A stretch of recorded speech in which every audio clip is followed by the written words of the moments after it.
And welcome back to my YouTube channel. Today we're gonna make a biryani, and I'm telling you this is one of the best biryanis I've ever made, and it's delicious. Starting off with the main goy here, the chicken curry. Alright, so I'm gonna marinate the chicken curry. I've put in some ginger powder, some garlic powder, some chili powder, pepper, some turmeric powder, and some yogurt. So I've put about 2 teaspoons of it, and then just give it a nice mix. Pour in a little bit of lemon juice or squeeze in some lemon juice, and then you can put the chicken in, and you will have to put this in the fridge for at least 3 hours. So I would recommend doing this first. Once that's done, you can have it fried, put in some oil. You don't want to deep fry it, you just shallow fry it for some time so you see it's not fully cooked. Now to make the curry, you put in 1 teaspoon of red chili, some turmeric, 4 teaspoons of coriander powder, and some garam masala powder, 2 teaspoons of pepper powder, and 2 teaspoons of garam masala powder. Now I like doing this. I like mixing some water in and making a paste of, basically I call this a masala paste.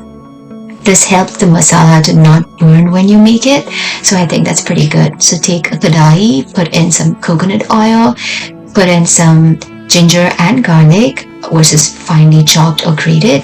Once that's well done, you put in your little paste, get it really fried for at least 2 or 3 minutes, and then put in your onions and your green chili. Saute it really well, you know the trick. Put in some salt, it gets sauteed better.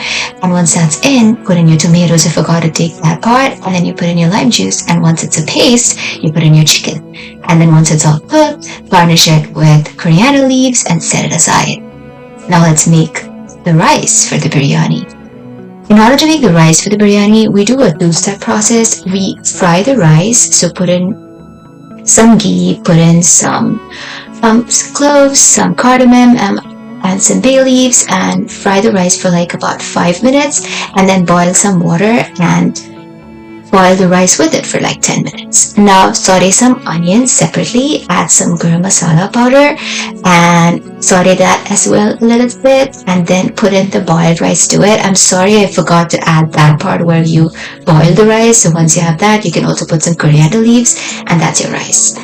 Now this is for the garnish part. You put in some ghee, fry some cashews, fry some raisins and some onions.